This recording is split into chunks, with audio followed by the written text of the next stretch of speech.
Greater Phoenix. We can tell our story differently. A new perspective. A different look. Greater Phoenix A to Z.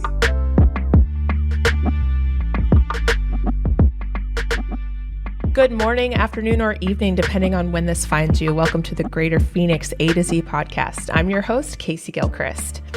I am so excited for today's episode. As many of you are aware, Greater Phoenix is home to so many diverse cultures, and these cultures are represented through our region's amazing food and music and art scenes. But one of the most under-discussed forms of cultural expression in our region is fashion. So the team and I at GPAC rallied 3 of the best and brightest voices from our region, and we will chat all things fashion, design, and sustainability.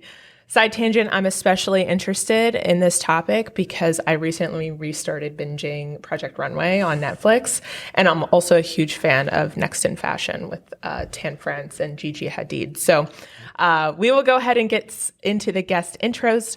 First, we have an architect and interior designer with over 3 decades of experience whose work can be found all over the world. He's also a member of the Greater Phoenix art community whose work with the PHX Art Museum, Artlink, and as an associate faculty professor at Arizona State University's Herberger Institute for Design and the Arts has made him one of its most active members. Welcome, Oscar de las Salas. Thank you for being here. Thank you so much. What a pleasure. Absolutely. Our second guest recently worked on costumes for Ballet Arizona's world premiere of Moving Movies, is a featured artist in the 2024 Art Decor Gala, and whose sustainable designs draw inspiration from nature, traditional techniques, and the construction of vintage clothing. Her designs are also stocked by local curators, including Phoenix General.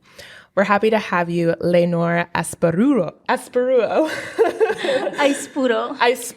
thank you. Thank you so much for having me. I'm going to get it by the end of this episode. Will. Yes. And our final guest is co-founder of Fabric. She is also a designer of award-winning and eco-friendly fashion design, featuring tailored ball gowns and other keepsake garments made from thrifted and recycled t-shirts that have made their way into the Tempe Center for the Arts Gallery. Angela Johnson, welcome to the show. Thank you so much for having me. Awesome. Well, I'm thrilled we have all of us here to talk fashion. So, Oscar, I'm going to start with you. You're an experienced fashion curator, model, teacher, architect, and community connector. So you have such a broad and unique perspective when it comes to this. How has the local fashion scene changed over the years, and where are we now in Phoenix? Well, this is a very broad question, but all of them, let's say, that take me to a journey. All those questions take me to a journey. I have 25 years in town. I arrived from Milan, actually, if I wanted to call it directly. It's a place called Padova in Italy. And then I stopped in Milan and then grabbed my bags in Madrid and I came here. So I'm giving you that perspective because for the European world, the world of fashion is completely different. More so the world of business. So when I came here, it was the 90s. There was a sense of place. There was a sense of style. It was, we're in a city that is very hot, and it's also a city where hospitality, in terms of tourism, is part of our city. So kind of a resort style. But I've seen it growing and changing. I think these 2 ladies here next to me can tell the truth behind if locals use local fashion, which have changed tremendously, but we want more input in local fashion and the locals to use our local designers. Now, in terms of overall fashion, the city, as you know, is very warm, or it gets very cold, and I think Phoenicians have learned to do that transition, even though we have our own unique point of view or style, and it's very, how do I say this? In a kind way, with all candor. It's a very gym-alike fashion to go anywhere and everywhere. I'm going to quote my mom on this one. When she landed in Phoenix the first time, she said, "Oh my God, the Phoenix airport is the biggest gym that I've ever been to." That tells you how people look when they go traveling, which is completely different than my experience all over Europe. That's very true. It's like athleisure capital of the United States, I feel like. And I've felt the same sentiments coming from the East Coast and it being very like black and blue and very structured. And here it's a little bit more laid back, lots of beige, lots of softer colors, which was interesting. Yeah. Do any of you both have any added color you want to add to that in terms of the fashion scene here and how it's evolved? Go ahead, Angela. Oh, this question was built for me. Yes, go. Tell us. I was trying to be nice. Well, I'm going to speak on the fashion scene from an entrepreneur angle. Yes. And I am from Arizona, and I moved to Los Angeles to go to fashion school and work in the industry, and worked in the industry for years and then came back to Arizona because, this place is amazing. It is. So I came back, but I actually had to close down my own business when I came back because there were no fashion resources at the time. And this is about 2001 or 2002-ish. And I, from that point on, thought, why aren't there any fashion resources in Arizona? There are a lot of apparel entrepreneurs out there. And these are people who want to start clothing brands and want to manufacture domestically. They don't want to produce giant quantities overseas. They want to make unique artsy pieces or pieces that fill a void in the marketplace. And the internet started to become more important to the fashion industry back then. And I knew more and more people were going to do that. And so in 2002, I made it my life's work and mission to create a fashion industry in Arizona. And I have watched it happen over, what is this now, 22 years. And the change is remarkable. So back then, pulling together designers like Leonor and other designers to do fashion shows and things like that eventually segued into a lot. There are now many fashion weeks in Arizona. There's hundreds of designers or apparel entrepreneurs is what I like to call them.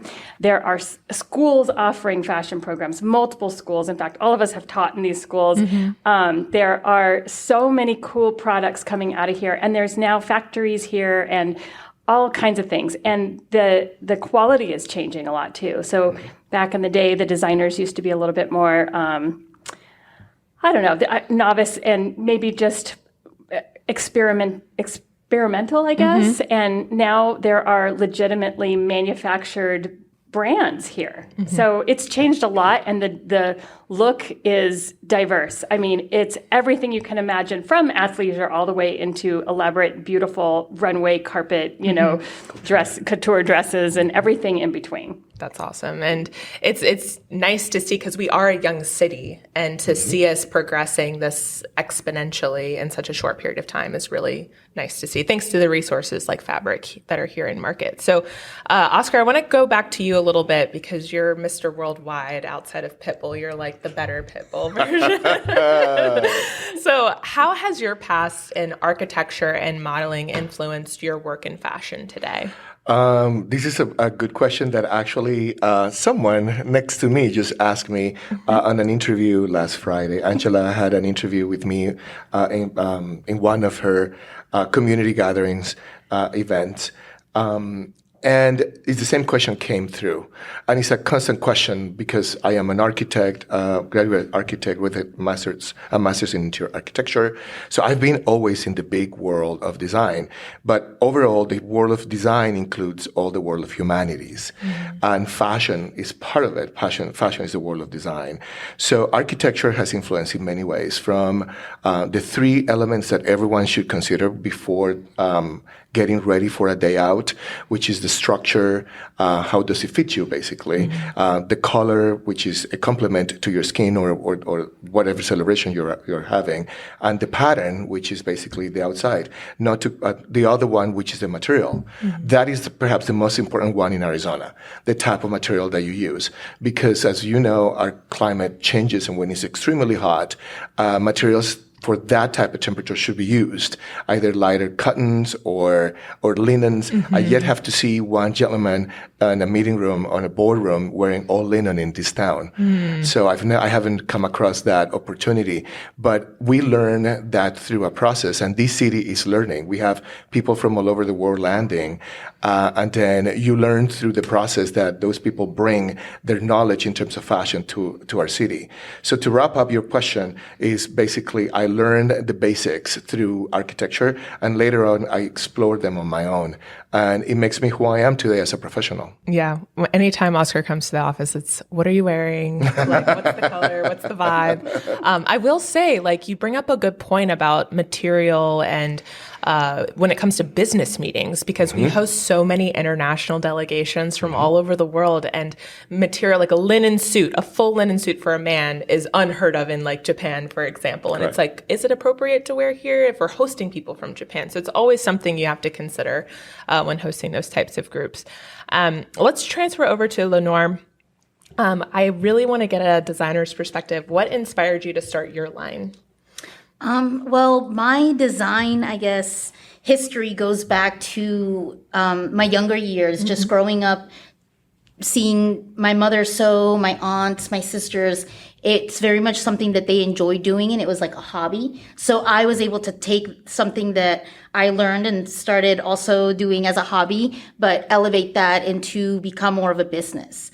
By studying and by learning new techniques, I wanted to take my passion of construction and just, I love the way machines work and fabrics and all that. So being able to take that and translating into like a beautiful, piece of art, I think is really fascinating. And how you draw major inspiration from nature and vintage clothing. How do you integrate that into your designs, and what inspirations around Greater Phoenix do you take from? I like to think that I take inspiration from just about anything. But of course, to me, nature is really important, especially when it comes to like fibers and what you can create.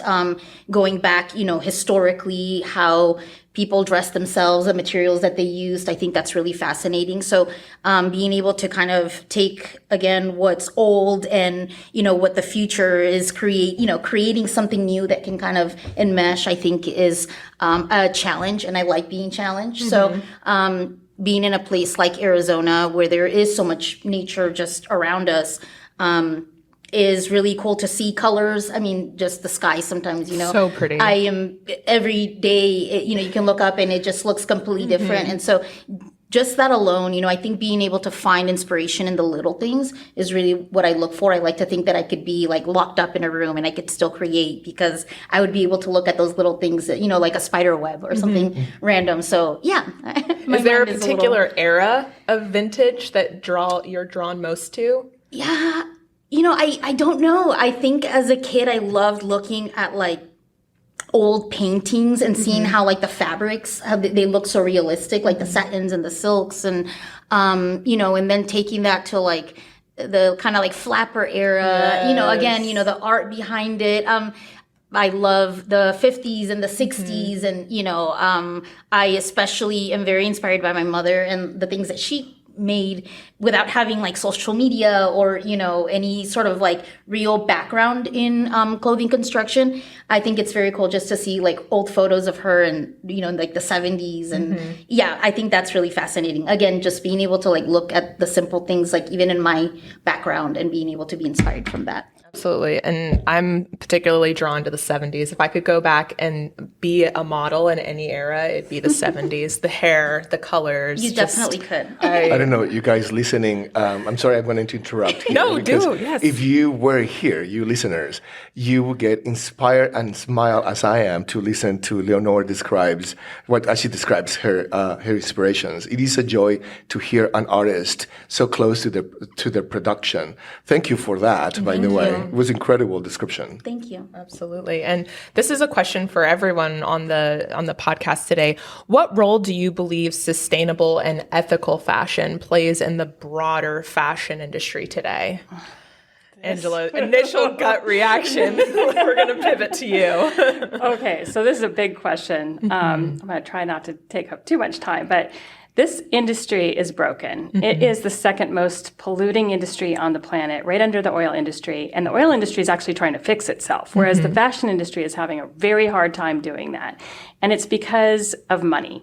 You know, we as consumers need to think differently about how we purchase our clothing and what we're purchasing and why we're purchasing it, because we're all wanting it to cost less than our lunch. Yes. And our clothing should not be disposable. It should be something that you hang on to. It's something that you pass down. It's something that you covet and that you love and that you wear for a long time and you repeat wearing it and you trade with other people and things like that. And that's where us as consumers can change this industry. But until that happens, the industry is kind of stuck. I mean, the big brands have no choice but to actually try to make everything cheap. And in order to do that, they have to overproduce in giant quantities overseas. And most of that they can't sell. They sit on all this inventory, and then that ends up in the landfills or burned in incinerators. And that's the core root of what's wrong. So our whole mission at Fabric is to change that. I mean, it is all about trying to provide an alternative to the fast fashion model, because it's a race to the bottom that no one's ever going to win. And it's the people who bear the brunt of that are the workers and the planet, you know? And so we all have to, we're stewards of the planet. We all have to do something about it. And so our mission is to figure out what that looks like. And so we really support and try to encourage and use technology so that apparel entrepreneurs can make small batches domestically, because that is the key to it. If you can have a circular economy in fashion and everything stays, local, and you make small batches and you're optimizing order quantities and you're making things that are, to demand, basically, then that's a much smarter way for us to be able to do that. And now there's a lot of technology, and we've embraced all of that at Fabric. So our whole mission is people focused, but our vision is planet focused, because there is something we can all do about it. And so, trying to fix it together by buying better things, by spending our money, and our money speaks, right? But Absolutely. Then actually as industry people trying to figure out how that should look and employing the technology that makes that happen. I mean, after all, cotton is grown here and it's sent to China and then it's sent back. Like, come on. That's a very good point. Any other comments? Yeah, I would say I agree with Angela 100%. I think as a designer, especially an independent designer, I really have to focus and, sometimes take a step back and see how can I, be as sustainable as possible. Sometimes it's not, realistic to be 100% sustainable, but I think looking at which ways I can either, create things domestically, recycle fabrics. I, again, try to find inspiration in whatever fabric. Sometimes people just give me things and I have to, get creative and see what can I make with this. And, trying to have a realistic business perspective also, and creating things that I know are going to sell, that are not only beautiful and good quality, but that people can wear over and over and over. Like, that's the whole idea, I think, behind my garments. Things that people want to wear and not be ashamed because they already were photographed and it went on social media. But, contrary to that, it's something that they're photographed in over and over and over, and that they, love to share because it's something that makes them feel good. And yeah, I think as a designer, that's kind of my whole idea, and trying to maintain sustainability. Can I say one more thing? Absolutely, go for it. So Leonor's work is so beautiful. So when somebody does purchase it, they do want to wear it over and over. And it's also unique. It's not something you're going to find anything comparatively at, Target or something like that, and that's the key, is a designer has to make something that is special and that people will spend more money on, because, it's something that not everybody's going to have, and they can wear it over and over because of that. So she's doing a really good job of being able to do that. And the other thing I want to mention is policy is now going to drive all of us to think like this. And it's happening in Europe. I mean, in France, there's actually laws being enacted right now on what needs to happen, what the industry needs to do, what brands need to do with their leftover scraps, or the fabrics, that they're using, and the way that it's being made. And that's going to trickle over to the U.S. eventually soon too. So people like Leonor are going to be the highlight of the fashion industry. I love it. So I know your audience is mainly the business people, in the business world, and this is perhaps a message to them. I learned when I was a kid, I was the point of contact to my mother when she used to repurchase some of the fashion pieces that she had.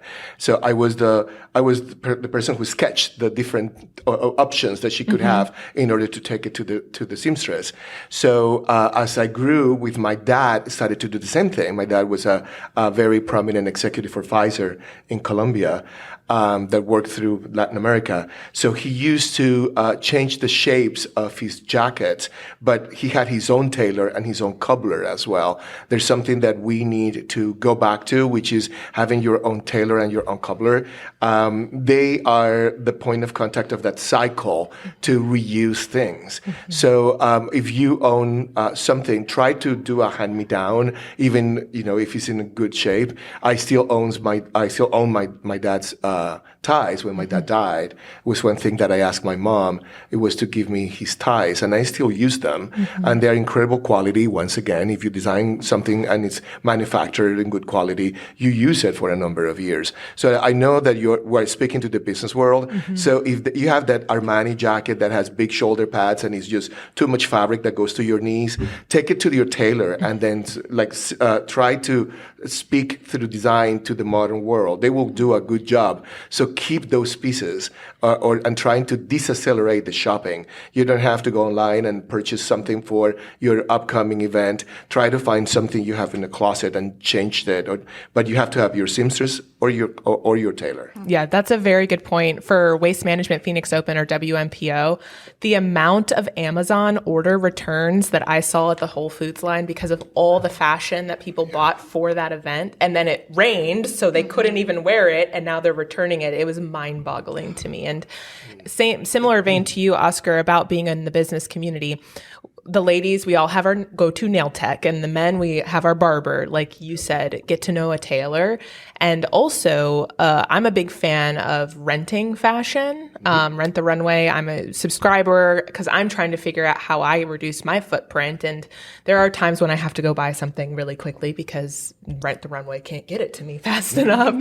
But I think that that's another option that a lot of business people can take that's accessible, it's affordable. Affordable is relative, I know. But if you're an executive or in a position where you can, that's another avenue.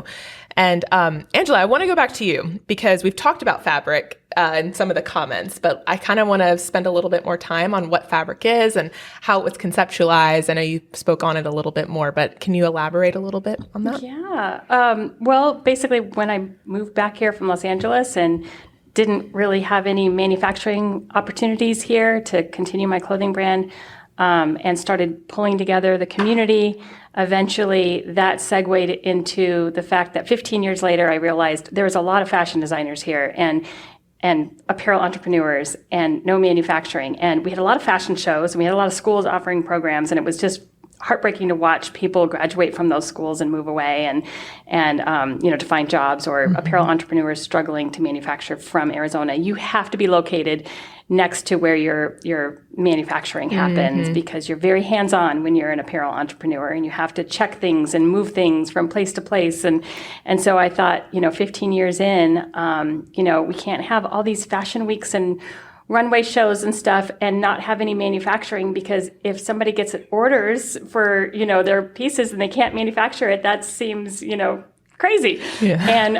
And so eventually the idea for fabric came because I thought, well, we need no minimum manufacturing and basically support for apparel entrepreneurs so that they can actually learn production management, because that's really the skill that you need. You can go to fashion school and you can learn how to sew and make patterns and stuff, but technically that's somebody else doing the job. You're hiring a pattern maker, you're hiring seamstresses, you're hiring cutters and all of those people, and your skill set really needs to be production management. How do you hire them? How do you fill out grading and marking tickets and cutting tickets and sewing contracts and source materials and trims and things like that? And nobody realizes that's the actual skill set. So fabric is that. We actually train apparel entrepreneurs. We have a roadmap where if you don't know anything about this and you've never gone to design school and you can't afford to hire a full-time person as your production manager, there's a roadmap that you can follow at Fabric that takes you through every single step granular. Every single step and all the classes and everything are built into it. And then we have a free sourcing library, and we have an event space, and we have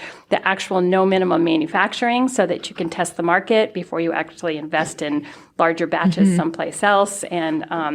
And all the technology that allows all of this to be more sustainable and more ethical and more efficient and more cost effective. So could anyone, my dream in life, and I might get to it one day, is to open an athleisure brand for like size inclusive, type of ladies and men, and also infiltrate the golfing market, like mostly because there's no good options in golf right now for women. So can anybody, like as novice as I am, as a fan of Project Runway, join your program? Yes. In fact, majority of people have no prior experience. There's a few people that have a degree already in fashion in some way, but even those people don't, that's not what they teach you in design school. So we say yes to everyone. Awesome. Well, that's good to know. I might be coming over to visit you guys. And Angela, you're also a designer too, and you also draw inspiration from old t-shirts. Like, what are some of your favorite types of, shirts to recycle into your designs? Unfortunately, I don't have time these days to make very many of those ball gowns anymore. But yeah, my creative outlet for the last 20 years while I've been growing a fashion industry in Arizona is to be able to make ball gowns and blazers out of recycled t-shirts. And so it's sustainable, it's fun. I wish I had time to make more of them, but not these days. And the inspiration just comes from the t-shirt and the client. So, when somebody orders one, they can provide their own t-shirts, or they can say, hey, I want it to be all pop culture or all music or all travel or whatever. And then I get to go thrift all the shirts and put it together. That's awesome. And I want to ask you all, just for personal, what are some of the best vintage shops here in Phoenix or in the region that you could go to find good quality, whether it's t-shirts or vintage pieces or designer pieces? Maybe one from each of you that you would recommend. I would say there's quite a few, but I like Luxie Vintage. Luxie Vintage. Took mine. Oh, sorry. Where is this? I'm newish. Well, she now has a store in Tempe. Okay. But she's been doing this forever. She just has the cutest pieces. Yeah, she curates her store beautifully. But yeah, there's quite a few. Deep End Vintage, sorry. Yeah, no, say all you want. Say all you want. Yeah, Rodeo Van Vintage. But yeah, there's quite a few. Okay, awesome. Angela, I know she took yours, but do you have any others you'd like to add? Well, I'm always a fan of the good old-fashioned Goodwill. I mean, that's where I've always got my t-shirts from. And even I hate to say it, but garage sales and stuff too. Yeah, estate sales. Yeah. Well, there comes me, right? Yes.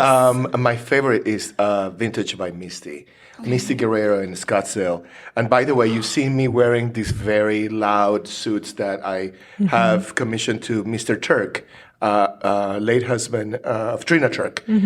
You will see some of those suits there if you want to grab one of those. That's where I send my stuff to. Okay. So Vintage by Misty in Old Town. And what about Fashion by Robert Black? That's another one, Fashion by Robert Black. And then the list goes on. TBN, to be, what's the name? TBN,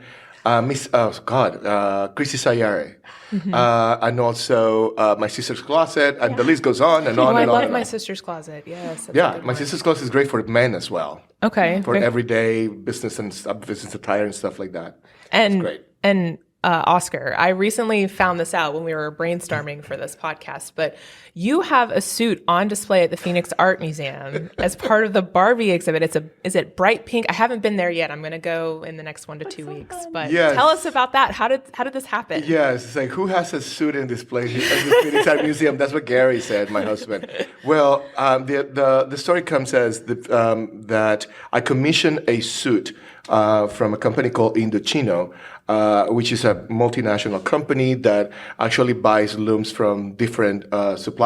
And one of the suppliers is the company that produces Versace looms as well in Italy. And then I was looking for a pink suit to wear for a fundraiser for TGen, and a second fundraiser I was in the wrong way. For TGen, I was part of the committee.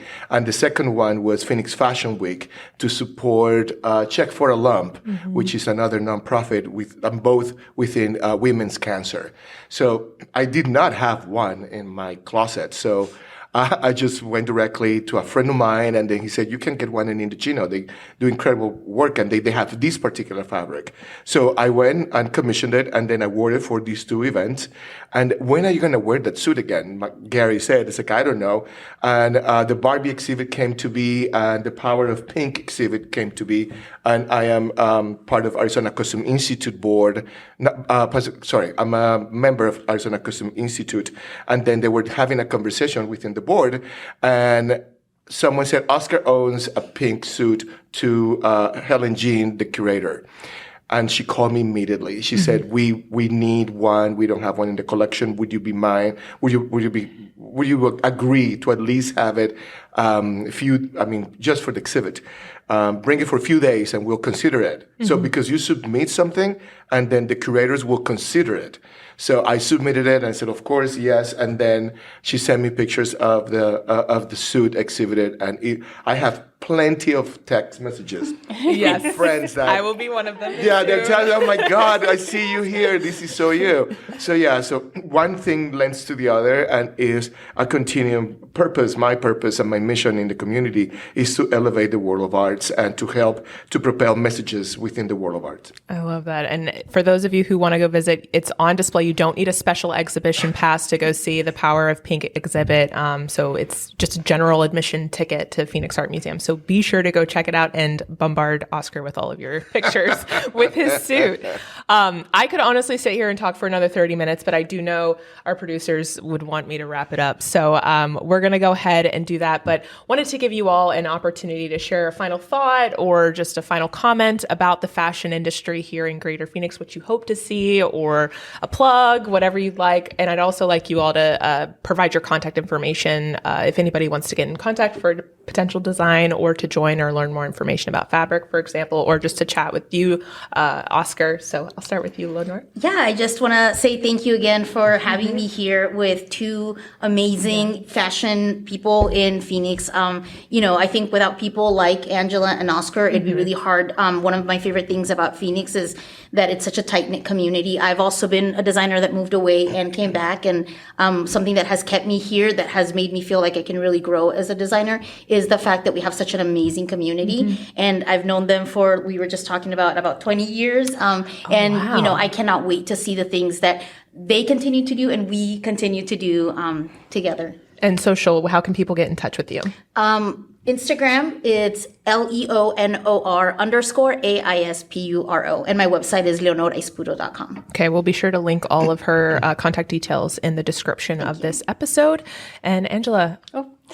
Well, I would love to share. This is a perfect audience to share this. So after, I just mentioned the 20 years that I've been kind of trying to build an industry here, things are starting to shape up. And one of the things that I'm really excited about is we have Eco Fashion Week every year at the end of April. And during this year's Eco Fashion Week, we're having an Eco Park Summit. And what that is we're bringing together global supply chain people in a discussion on how to make Arizona one of the first places that creates a model for that circular fashion economy that I've been talking about. And we have some of the most important supply chain people coming here. We're bringing them in from all over the globe to talk about how do we take those first steps to be able to do that. So really excited. If anybody's interested, reach out to us. You can actually find all the information about the summit on our website, as well as Eco Fashion Week. And the website is just fabricincubator.com. That's the best way to find us. And if you want more information, you can even email us at info@fabricincubator.com. And then we're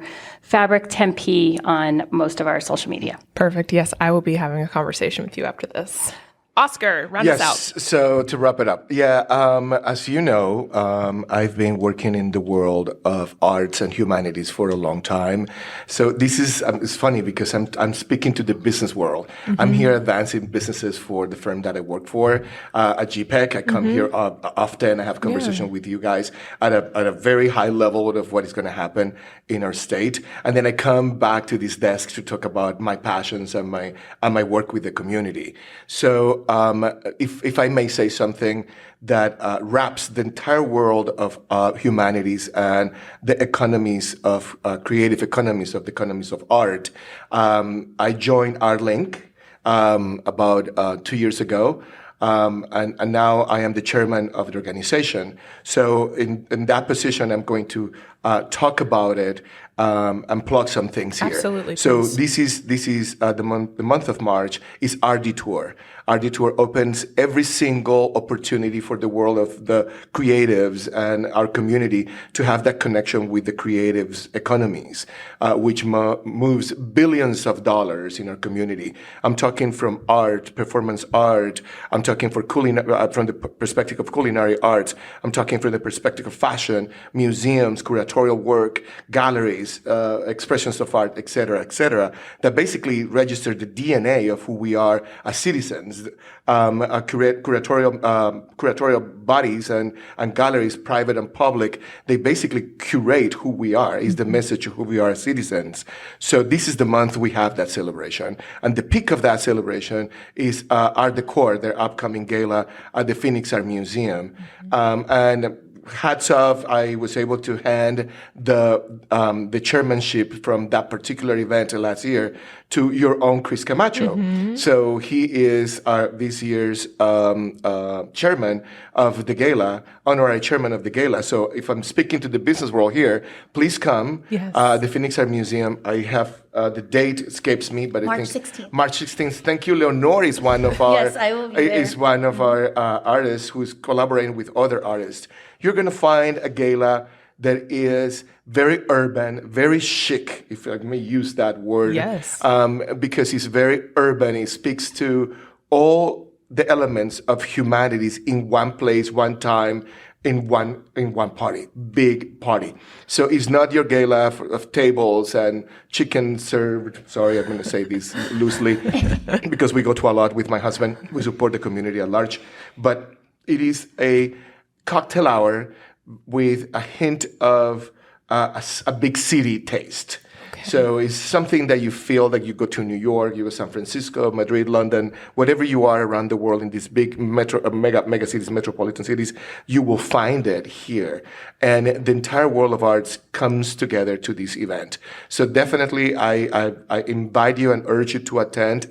Panorama, that's the name, this year of the gala is actually called Art Decor, and be part and feel the energy of the world of creatives in our city. And with that, also, I'm going to leave just one last message. Please support the world of arts in Arizona. This is an industry of billions of dollars and creates opportunities to expand our brains, our minds, create a momentum for us, and narrate our stories. I'm talking from the world of fashion, all the way to the outsources and outskirts of our state with our Native Americans and the traditions they left us and we keep with us. So thank you for this opportunity, and I'm looking forward to see you all at Art Decor. Well, I'm sold on Art Decor. I will find a way to get a ticket. It's a lot of fun. It's so much fun. I have to go now after that. And I'm definitely inspired by your lasting message about being involved and supporting the arts here in Greater Phoenix. So thank you all of the listeners for joining us on this amazing episode of the Greater Phoenix A to Z podcast. Stay tuned for upcoming shows on music, architecture, and more. Do me and our guests a favor and be sure to subscribe to this podcast on your favorite podcast listening app and rate us 5 stars. You can also leave us a cheeky review. To keep up with what's happening in Greater Phoenix, follow GPEC at Greater PHX on LinkedIn, Facebook, Instagram, Twitter, and YouTube. Until next time, be safe and well. Cheers.